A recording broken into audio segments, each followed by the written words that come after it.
Hello ಗೆಳತಿಯರೇ, ಸ್ವಾಗತ ನನ್ನ YouTube channel Chaitra's ಕ್ರಿಯೇಷನ್ಗೆ. ಇದೇ ಫಸ್ಟ್ ಟೈಮ್ ನೀವು ನನ್ನ ಯೂಟ್ಯೂಬ್ ಚಾನಲ್ನ ನೋಡ್ತಾ ಇದ್ದರೆ ದಯವಿಟ್ಟು ಸಬ್ಸ್ಕ್ರೈಬ್ ಮಾಡಿ, ಹಾಗೆಯೇ ಪಕ್ಕದಲ್ಲಿರುವಂಥ ಬೆಲ್ ಬಟನ್ನ ಪ್ರೆಸ್ ಮಾಡಿ. ಇದರಿಂದ ನಾನು ಬಿಡೋವಂತಹ ಕ್ರಾಫ್ಟ್ ವಿಡಿಯೋಸ್ ಆಗಲಿ, ಕಿಚನ್ ಟಿಪ್ಸು ಅಥವಾ ನಮ್ಮ ಮಹಿಳೆಯರಿಗೆ ಬೇಕಾದಷ್ಟು ಉಪಯುಕ್ತ ಮಾಹಿತಿಗಳನ್ನ ನೀವು ತಕ್ಷಣ ಪಡ್ಕೊಳ್ಬೋದು. ಇವತ್ತು ನಾವು ಮನೆಯಲ್ಲಿರುವಂತಹ ಈ ಬಟ್ಟೆ ಬ್ಯಾಗ್ಗಳಿರುತ್ತಲ್ಲ, ಇದನ್ನು ಸುಮ್ಮನೆ ತೆಗೆದು ಒಗಾಸ್ತೀವಿ, ಇಲ್ಲ ಅಂತಂದರೆ ಏನಕ್ಕಾರು ಬೇಕಾಗುತ್ತೆ ಅಂತ ಹಾಗೆ ಗುಡ್ಡೆ ಇಟ್ಬಿಡ್ತೀವಿ. ಸೊ ಇದರಲ್ಲಿ ಒಂದು ಒಳ್ಳೆ ಕ್ರಾಫ್ಟ್ ಐಟಮ್ನ ಮಾಡೋದನ್ನು ತೋರಿಸ್ತೀನಿ. ನೀವು ಇದನ್ನು ಮಾಡಿಕೊಂಡು ನಿಮ್ಮ ಕ್ರಿಯೇಟಿವಿಟಿಗೆ ತಕ್ಕನಂಗೆ ಬೇಕಾದಷ್ಟು ಹೋಮ್ ಡೆಕೋರ್ಸ್ನ ಮಾಡ್ಕೊಳ್ಬೋದು. ಅದನ್ನು ಮುಂದಿನ ವೀಡಿಯೋಸ್ನಲ್ಲಿ ನಾನು ಶೇರ್ ಮಾಡ್ತೀನಿ.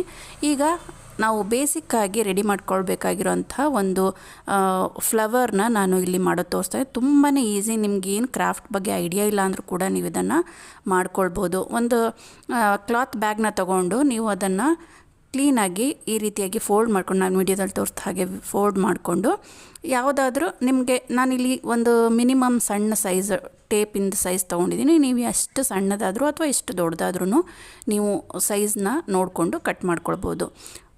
ಈಗ ನಾನು ಈ ರೀತಿಯಾಗಿ ಕಟ್ ಮಾಡ್ಕೊಂಡಿರೋಂತಹ ರೌಂಡ್ ಪೀಸ್ಗಳನ್ನ ಈ ರೀತಿಯಾಗಿ ಒಂದು ಸಣ್ಣ ಬಾಟಲ್ಗೆ ಫಿಕ್ಸ್ ಮಾಡ್ತಾಯಿದ್ದೀನಿ. ಹಾಗೆಯೇ ಗ್ಲೂನ ಹಚ್ತಾಯಿದ್ದೀನಿ ಒಂದೊಂದು ಸೈಡ್ ಕೂಡ. ಈ ರೀತಿಯಾಗಿ ಗ್ಲೂ ಹಚ್ಕೊಂಡು ಓವರ್ಲ್ಯಾಪ್ ಆಗೋ ರೀತಿಯಲ್ಲಿ 1 by 1 ಇಟ್ಕೊಳ್ತಾ ಹೋಗಬೇಕು. ಅದು ಕಂಪ್ಲೀಟಾಗಿ ಮಧ್ಯೆ ಗ್ಯಾಪು ಫಿಲ್ ಆಗೋ ತನಕ ನೀವು ಇದನ್ನು ಕಂಪ್ಲೀಟಾಗಿ ಅದೇ ರೀತಿಯಾಗಿ ಮಾಡ್ಕೋಬೇಕಾಗತ್ತೆ. ಅದು ಕಂಪ್ಲೀಟಾಗಿ ಆದ ನಂತರ ಅದರ ಮೇಲ್ಗಡೆ ಒಂದು ಬೇಸ್ಗೆ ಈ ರೀತಿಯಾಗಿ ಅಂಟಿಸ್ಕೊಂಡು ನಿಧಾನವಾಗಿ ರಿಮೂವ್ ಮಾಡಿದರೆ ಸುಂದರವಾದ ಗುಲಾಬಿ ಹೂವು ರೆಡಿ ಆಗುತ್ತೆ.